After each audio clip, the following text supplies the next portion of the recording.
What is up, everyone? So on today's podcast, I am ready to speak out about how I was affected by the Google layoffs because I was laid off last Friday. It's taken me a couple days to really corral my emotions and my thoughts on this topic, but I think the approach I'm going to take is I'm going to highlight my sentiments, but also what I'm going to do, I'm actually going to revisit some of my episode 13 that I featured in November. That episode, for those that have listened to it, you recall. If you haven't, I'll put a link in the description below. But I actually spoke on the meta layoffs and kind of opened up about my experience in tech.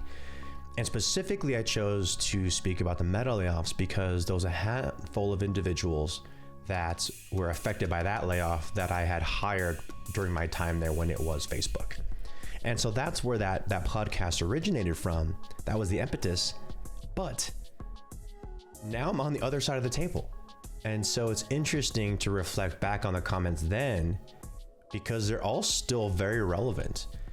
But now that I'm on the other side of the table, I'm actually going to add some of my personal thoughts and feelings when they're still fresh. So that's our journey today.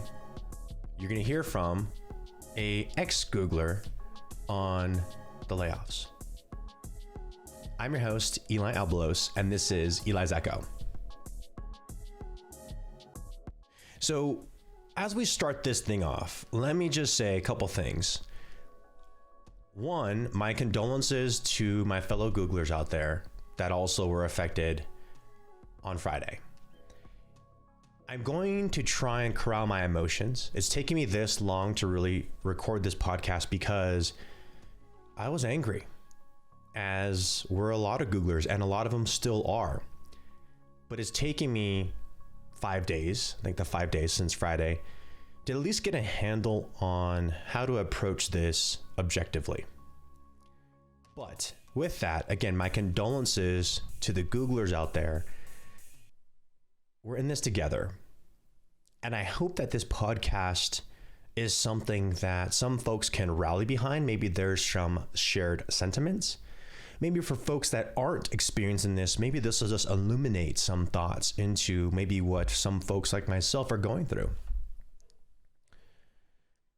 But before I really kind of kick off into this thing, I think I just need to share from my perspective, like the initial feeling I felt when I got the email.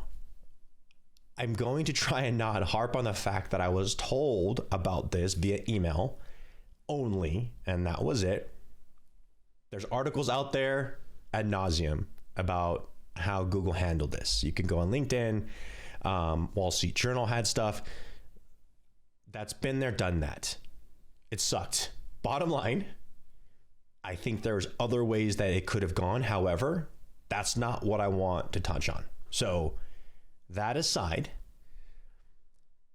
my initial feeling when I read that email, believe it or not, was freedom.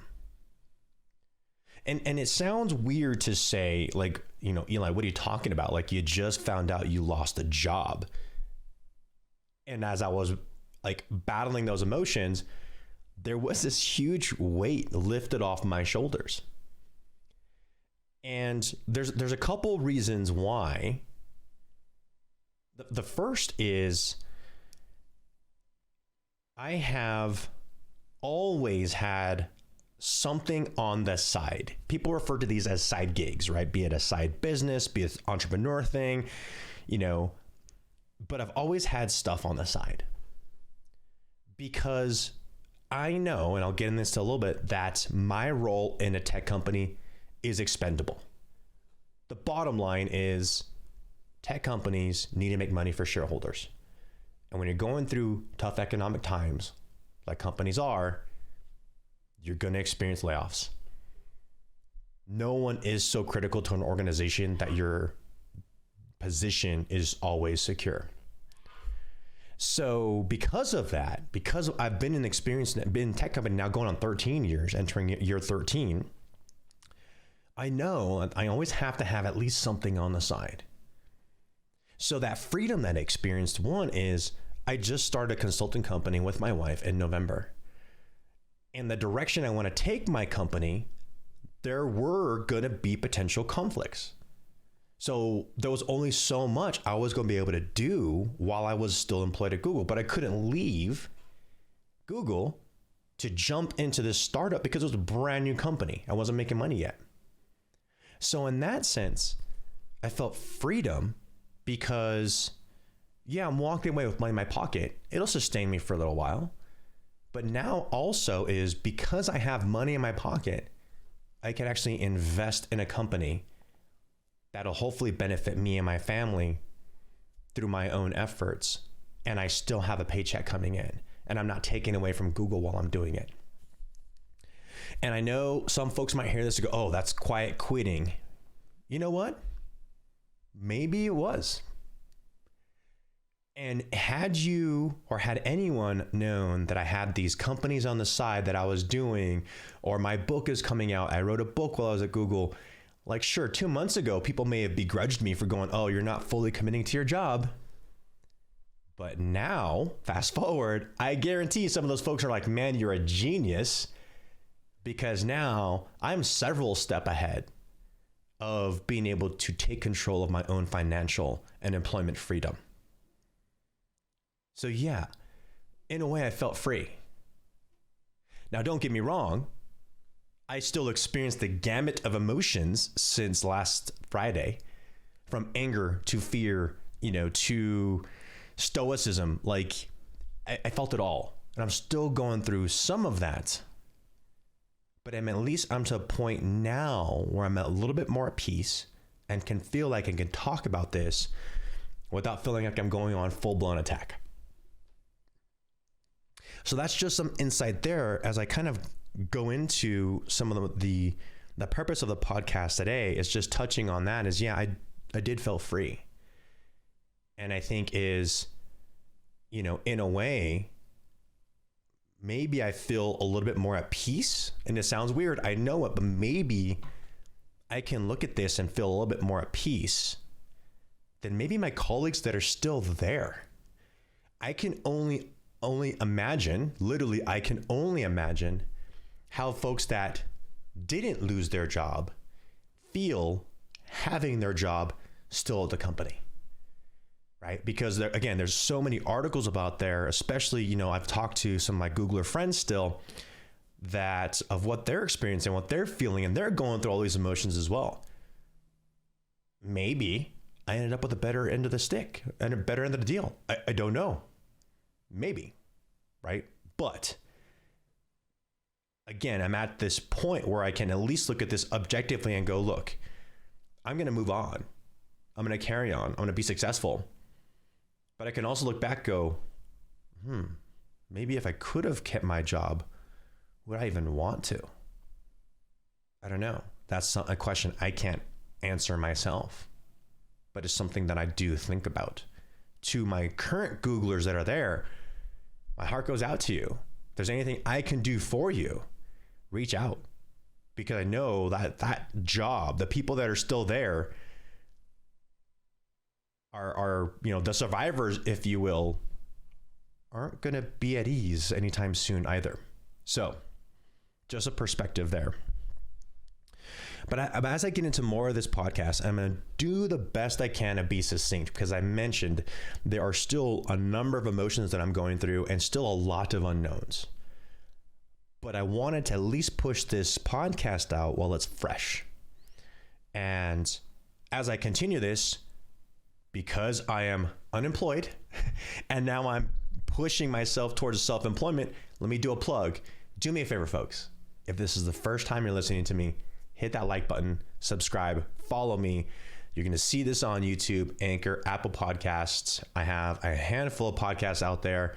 So do me a favor, support me, because everybody knows, Lord knows, I need it right now. So anyway, that's the plug. So as I go into this, one other selfish plug is I'm going to reference back on a podcast I had last year. And ironically, I listened to the podcast again just to refresh my memory, but I also looked at it's episode 13, and I filmed it on the 13th. A little ominous there. Luckily, it wasn't a Friday, but it was a Sunday. So pretty close. So anyway, if you're into symbolism, who knows what that is? You could read into it, but I thought that was really interesting. Episode 13 on the 13th. So anyway, but I'll put a link to that podcast because as I mentioned earlier when I kicked off this podcast, is I was doing a commentary on the Meta layoffs. And it's interesting as I listened to that, I'm like, man, I guess I was foreshadowing, because a lot of the content in that podcast is still relevant, and if not more relevant now that I'm going through this. Sorry, folks, I use a remarkable device. This thing here, it's awesome. I wish I was affiliated with them. I'm not yet, but it fell asleep on me. It is a wonderful device. Yes, I have an iPad as well. But what I really like about this, when it works, there it goes, is I'm just really weird, and I like the tactile feel of writing, and this is really close to like feeling like it's writing on paper. Not exactly. I mean, you can't mimic graphite pencils writing on paper with electronic devices, but this is pretty close. And so I really like it because you can just write a bunch of notes. So it fell asleep on me, so I apologize. I had to look down to open this thing up. But I'm gonna try and stay on track a little bit. So I was listening to that podcast. There was several things in there that I'm going to kind of brush through a little bit, revisit, because it's again, it's still relevant, and if not more relevant now, because I can speak to now being in the shoes that I'm in now, right? So, first off, during that podcast, I was writing about chapter 2, and I was talking about I had a rough week leading up to filming that, recording that and filming it. I feature this on YouTube and Anchor. But I had a rough week with my businesses at the time. Again, ironically, it was a rough week trying to launch those businesses because being a full-time Googler, I had to commit to my job and I couldn't fully invest in those businesses. And so I recall that week was just rough trying to balance everything on top of writing my chapter 2 for my dissertation. So again, now as I look back, since then, I've, edited my chapter 2 and I've written my chapter 3. So that's a huge milestone. I probably have 1 or 2 more edits before I can go to proposal defense, which is a big thing. And I won't go into that now, but again, part of this freedom is my goal over the next couple months is to really dig into my dissertation and finish all the research, as much research as I can for my study, to get as close to a finished dissertation as possible. I still have to write it, but at least if I can get my research done, there's so much time now that I feel available that I'm going to utilize. So again, part of that freedom now, currently in this chapter 3, I'm on that precipice of actually conducting field work. So again, just interesting forecast. In that podcast as well, I talk about the Stripe Meta layoffs. At the time, I had a friend that had been laid off from Stripe, a handful of people that had been laid off from Meta. Obviously, now in this podcast, I'm on this side of the table, being this ex-Googler. But what's interesting to this, that podcast talked about being in tech. As a faith-based person, and I've talked about this in previous podcasts, I'm not going to use my podcast as, this pedestal to dictate people's belief, but it is relevant to me. So I will share that with folks. So whether or not you are a faith-based person, or you believe in the universe, or you just believe that there's a beginning and an end, regardless of what your beliefs are, definitely respect all of them. For me, I am a faith-based believer. And what's interesting is on Sunday, a couple things happened. And this is relevant to, as I look back to that podcast, I was talking about people from Stripe, people from Meta, and now I'm a person that's an ex-Googler. But on Sunday, I was at church and 2 things happened. One, we talked about identity. And that really hit me hard. We were talking about identity and how you identify, and being identified, either by some social construct, or in this case, I know part of my identity is being a tech employee. part of my identity was working at Google, was working at Apple, was working at Facebook. And so identity was really interesting because I got kicked out of a company essentially, and now hold this jacket or this identity of, if you will, of this ex-Googler now, right? Not by choice. So again, there's a lot of identity things there. So that was interesting to listen to, and then really try and understand, I'm not identified by that identity. I might associate with that identity, but it's not all who I am.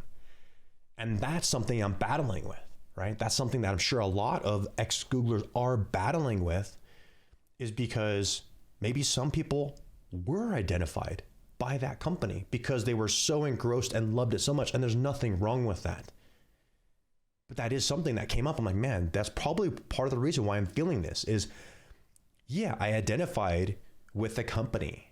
I identified with the organization. I worked in global security. I identified with my colleagues. I identified with the programs I created and the teams I built and my relationships there. And now it's gone, like literally gone. Folks, like told via email you're laid off and all your corporate access gone.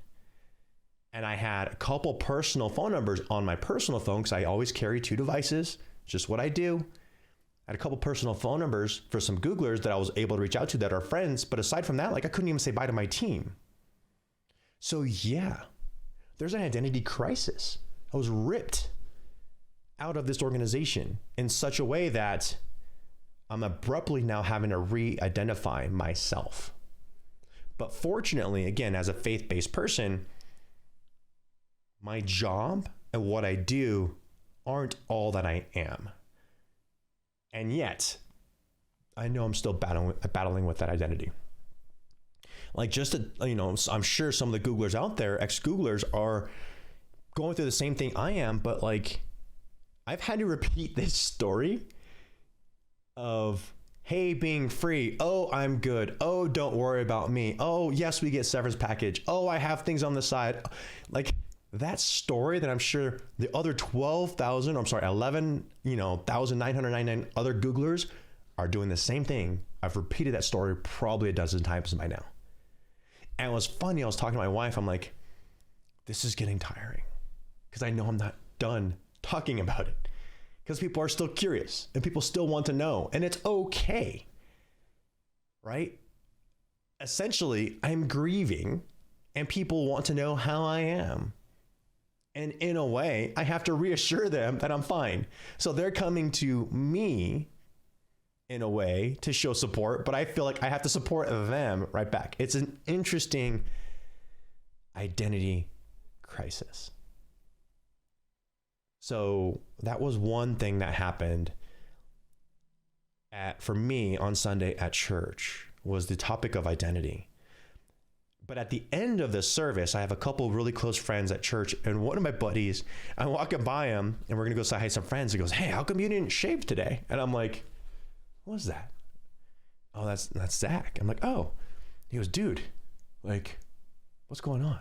Like, you're always at your Sunday best. And now Sunday best, like I dress casual. It's a very casual church. But I apparently, as I discovered from him and my wife reassured after, or reconfirmed, or affirmed, afterward,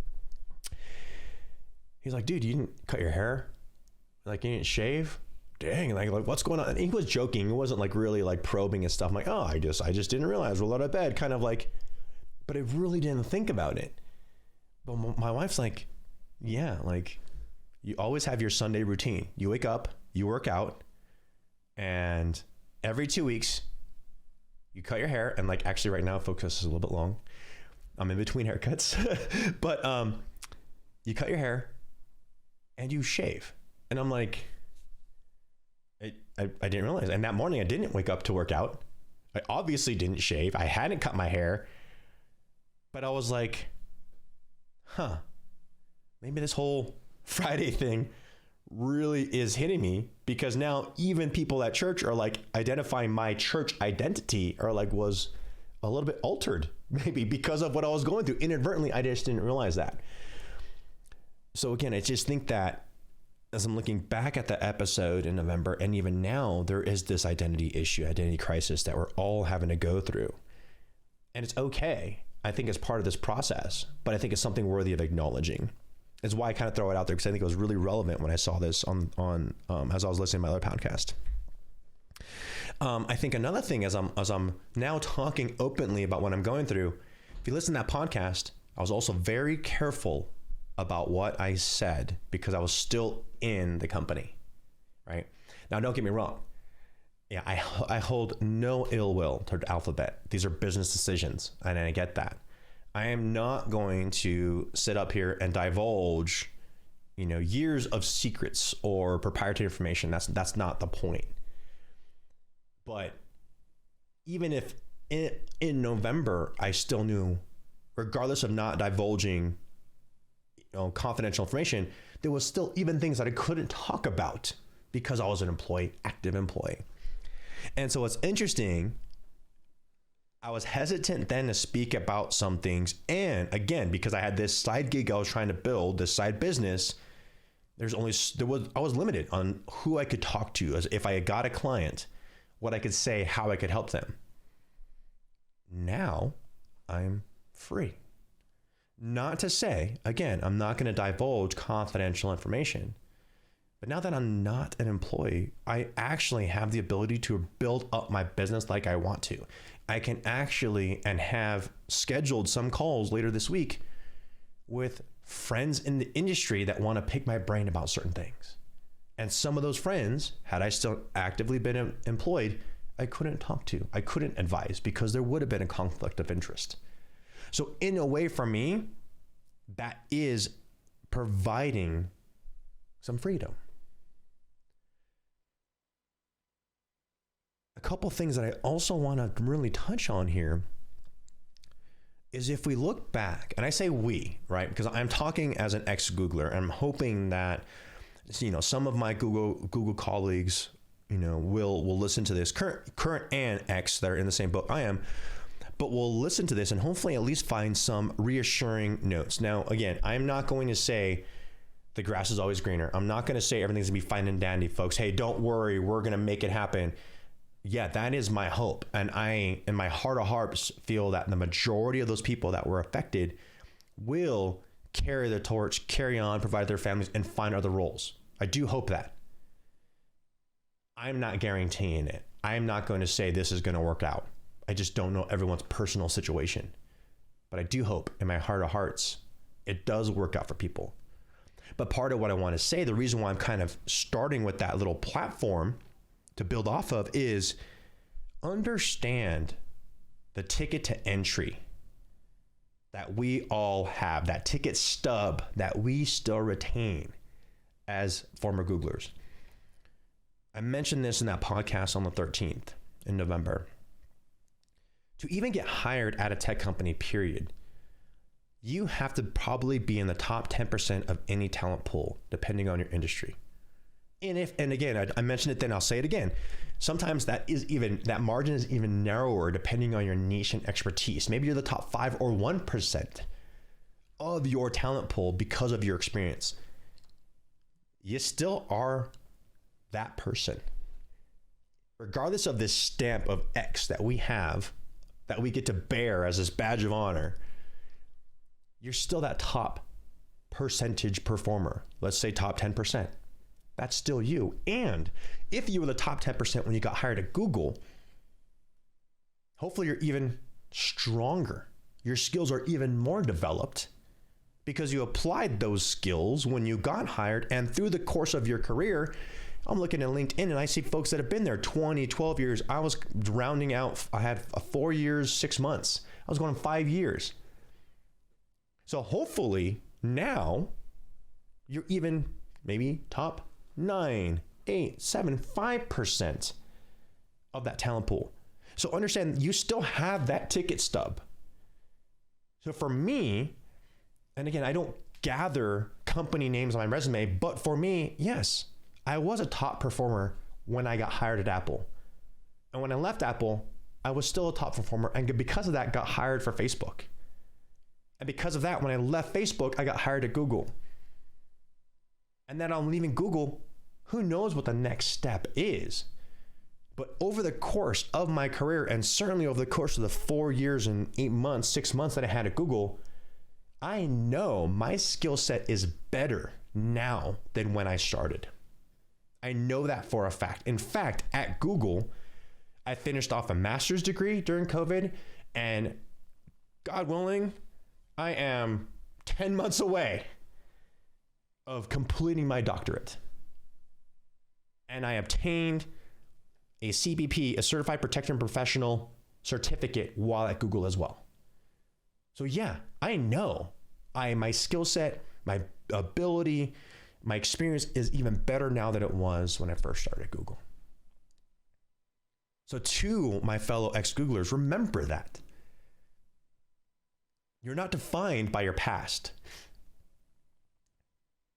Again, we can wear this X as a badge of honor, knowing that we're stronger now than we were when we even first started at Google. And shoot, I can't even imagine the career journey that folks that had 20 years on at Google have now. Like, that is just phenomenal. That is just incredible. So just don't lose that perspective. My fellow Googlers and I, we're there. We're at that top percentage. Now, what we do with it is up to us. So that's just one thing I want to reflect on there. The part of that podcast I had, the reason why I kind of went down this journey, and I'm kind of touching on pieces of that podcast because it's very, very relevant, is I was talking about Meta and I was talking about my experience in tech. And I even highlighted one of my critical career moments when I was at Apple, and that was building the executive protection program for Tim. I was the founder, I was the lead, I created it. I was supposed to do it for 2 months, did it for a year and a half, and built everything from the ground up by myself. I'm not going to go into the whole thing again. If you want to listen to it, it's a cool story. Visit episode 13. There'll be a link in the description. The one thing I didn't touch on a lot during that podcast, I'm going to touch on now, is I was there at the changing of the guard when Steve passed and Tim took over. I was there during that time, and that's why I was in the perfect position to be the person selected to start the executive protection program for Tim. During that time, I learned so much about senior leaders, particularly one of the top CEOs in the world, Tim. Because I built executive protection program, I worked alongside of him for that year and a half. I built his travel program. I traveled on flights with him, private jets. We were in cars for long journeys. I spent a lot of time around him. And I touch on this on my book. My book will be released later this year. So Successful Corporate Leadership is the current title. Maybe it's the most relevant now than even was a few months ago. But I'll keep folks posted on its release date. But I touch on it in the book. Tim was one of the most influential leaders that I've ever been exposed to. And quite frankly, because of my exposure to him and collectively through my experience, I built my leadership principles that I call CARE. It's acronym for concern, authenticity, realism, and empathy. It's the foundation for my book. And you're going to get more information on that again as I release the book, but then also we'll touch on some things there. But CARE in my mind, concern, authenticity, realism, empathy, and CARE itself for what it stands for really was built, that foundation for that was built primarily during my time with Tim.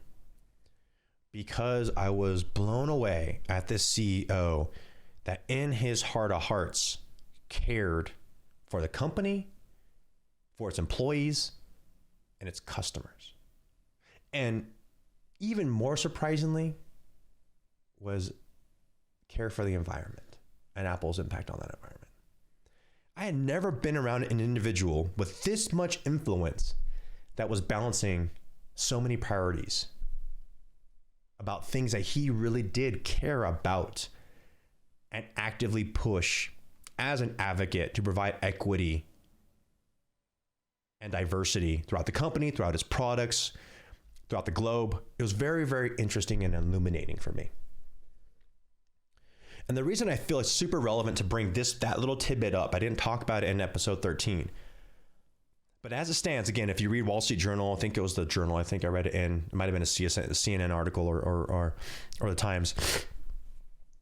But right now, as it stands, Apple's the only company that hasn't had any layoffs today, as it stands today. Now, I hope it doesn't change in the was it 30 minutes I've been recording this, all of a sudden an article comes out. But even then, even if they're the last to the party, we are experiencing a recession. And I get it. But to date, Apple's the only company that has not had any layoffs. And if you read some of the articles, they're saying a lot of that could be contributed to Tim's leadership and a significant pay cut that he took. And who knows why he took it? Did he take it because of this? Did he take it because I know he is very altruistic in a lot of things that he does? Maybe that's why he did it. I don't know. Right? I haven't seen him interviewed as to why he took this huge pay cut. But if that did help reduce the possibility as one contributing factor that Apple didn't have to lay off employees, and another article I read is they just had a different strategy when it came to recruiting last year, right? I think it was an interesting article. I think it was someone posted it on LinkedIn. I can't remember the source, but the astronomical growth in 2022 of Google compared to like Apple or any other companies compared to Apple, they were much more controlled. So now what's interesting is on the Google side, you're reading comments about Sundar saying, I take full responsibility. Well, that's great to take full responsibility for a mistake after the fact. That doesn't make the rest of us, 12,000 XGooglers, feeling it better about this responsibility you say you're taking. But maybe conversely, if we look at Apple and maybe that CEO, Tim specifically, the responsibility and the way he's dealing with that responsibility is by forecasting a reduction in hiring and forecasting a reduction in his salary. That's responsibility before the fact. And I don't want to say that one leader is better than the other. All I'm here to say is I'm making a comment on my experience with Tim to know that yes, he's very altruistic and probably he did those things because he read the writing on the wall. And as a leader that's taking responsibility for the employees in his organization, knowing there could be hard times ahead, he prepared for those hard times. And now, again, as it stands today, they haven't laid off anybody. If they do, who knows? I don't begrudge them, but they will probably be one of the last tech companies to do it. So far, that seems to be the case. And I guarantee, this would be really hard to guarantee. I'm just going to say it anyway, and we'll see if I'm wrong. I guarantee if they end up having to lay off, I don't think the numbers will reach nearly as high as what we've seen for like the Googles and the Metas. I just don't. Maybe I'm wrong. Who knows? But I just thought that was really relevant to talk about because I didn't touch on that as far as how Tim was as a leader. But it's interesting now that you read these news articles. Yeah, there's different leadership styles out there. And I can definitely say I appreciate the leadership style that I've developed and learned from being exposed to a person as CEO like Tim, because I'm taking that with me and applying it to my organizations. And I can say that even though I couldn't say goodbye to my team, and I'll tell you what, that's probably the biggest thing that really frustrates me, is I couldn't say bye to my organization and my people. The good thing is, as I understand it, they all survived. They're all still there. And I do know, regardless of whether or not I'm at the lead, I built an organization where I invested in my people, invested in a structure, and invested in developing solid programs that even as I leave, they're going to prosper. And again, it's those leadership principles that I developed from my time around Tim.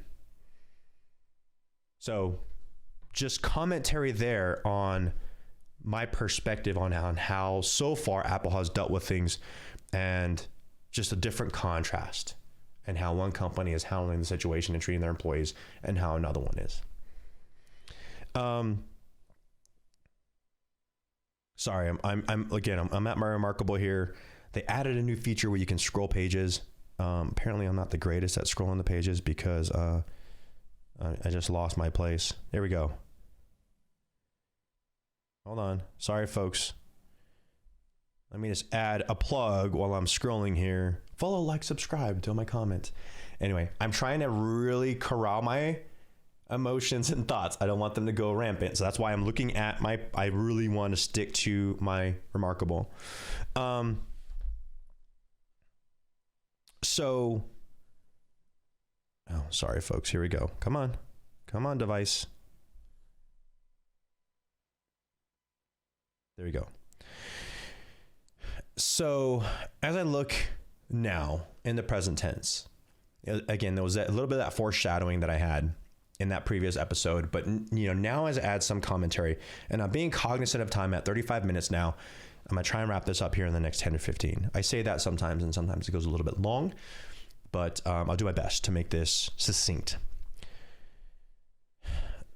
So as I look now at my current situation and reflect on the comments I made closing out that podcast on the 13th, it takes a special person to have the drive to be in tech to begin with. It is not easy. It's not easy getting hired. It's not easy staying at the top and being one of the best performers. It's not easy trying to navigate your career in tech. Not always. Sometimes people have it much easier than others. It's not easy dealing with internal and external externalities, and these internal, external market influences. It's just not easy being in tech. But for me, I love it. Like, I love the challenge. I love the ability to work with global partners.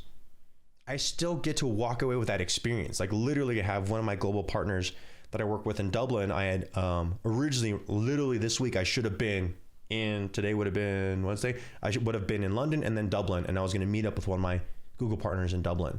And I still luckily get to make contact with that person or maintain contact via LinkedIn. But I love working with folks from different countries. I love being exposed to different global environments. I love dealing with different risks and working for a US based company and knowing that in order to provide equity, I have to put on my cultural consequences hat when working with someone in India, working with someone in Singapore. And cultural consequences not necessarily being negative, but literally understanding how do I translate a US based company goal to be understood and adapted to several environments, and how do I make that universal? Because there is really nothing that's 100% universal, but dealing with those kinds of unknowns. So I do like that. And I think people that really get driven to tech, yes, there are these benefits, these tangible benefits that you get, right? Money, medical, snacks, great. These are all tangible things. And yeah, we work to live. So we enjoy those things. We don't live to work. And that's where the intangible benefits come from these tech environments. The relationships you build, the amazing architecture that you get to see, the different countries you get to travel to, right? The ability to just mingle with other professionals in other industries when you go to conferences. Like, those are the things that really drive me in the tech environment. And so even for those that wear this X, on as a badge of honor, like I do, we can still look back and understand, and this gets back to my previous comment. As you walk away from the company, you are better now than you were when you got there. And that should be the case for most people, right? I know I've grown. I know I have new relationships. I know I have new certifications. I know I have more education. I know I have more experience. I am better now, and I'm better for having been in Google. I know that. Regardless of how I feel and these emotions that I might go through, and having to repeat my story several more times, even after today, it's going to happen. I still know I'm better for it. And I'm not solely identified by who I was at Google. I am still Eli Albalos. I'm still me. I still have those experiences I get to walk away with. I'm just not actively working at Google. So with that, a couple things that I do want to reiterate. And I'm going to pull this last little bit from the previous podcast. And I just think it's so ironic that I said this in November. Oh, come on, device. Come on. Man.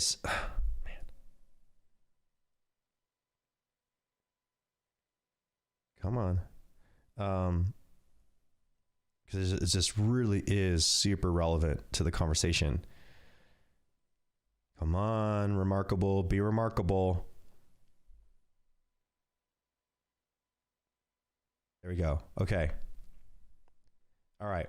So the 4 things I do want to reiterate, and I'm gonna list them off because I said it in the previous podcast on the 13th, and they're still the same. Right. So the number one that I talk about is that tech companies are influenced by the economy. Whether it be the profit and loss statements, whether it be making sure that they're making money for shareholders, the bottom line is, a publicly traded company has someone that they have to report back to. That's just part of the risk you take when you're working in tech. The same was true in November. The same is even more true now as I'm even on this side of the table, and that hasn't changed. Number 2, when you get hired in tech, we all know this, the work isn't done when you get hired. The work has barely begun. And I say that, the reason why I say that is because for someone that maybe had 20 years on, I was going on 5 years. It wasn't hey, we get hired, it's all done, we're going to go cruise control. No, you got hired and that was just the start. And I really think there's something to this, and this is the reason why I keep repeating this, and this goes into what I've said before, is because the work isn't done when you get hired, you are there and you should be growing. You should be achieving more education. You should be getting that more experience. And so while you're being an impactful employee, your takeaway is your growth. So yeah, I really do believe, especially for someone that's been there for 20 years, I'm going on 5. I know I'm better off now than I was when I first started because the work had only started when I got there. And what I've been able to do in the past going on 5 years has been incredible. And I hope will change the industry. So yeah, that's something to be proud of. And that's something that to know that as you take on new challenges, you're better off now than you were even day one, as our day one being Nooglers. Number 3, I sincerely hope that nobody stopped learning. As I mentioned, just because you get hired doesn't mean you go on cruise control. I said this earlier in my podcast today. I'm just a lifelong learner. I have to keep myself busy, and I have to feel like I'm learning new skills and gaining skills. But I finished my master's degree at Google. I obtained a professional or a certification, and I'm on my way to finishing my doctorate. And I would have almost finished it being an employee at Google. But the whole time I was learning something. I was taking advantage of the benefits, the tangible benefits of education reimbursement that Google provided. Because not every company does that, and it's not forever. And obviously, it's a testimony of how things are today. Things just don't last forever. So I really do hope that, like me, my ex-Googlers never stop learning, because now they can take that learning, they take those experiences and apply it to the next role and benefit that next company. And number 4, and the hardest for most people, and I said this in November, and my other 11,999 Googlers, ex-Googlers will say the same. You're replaceable.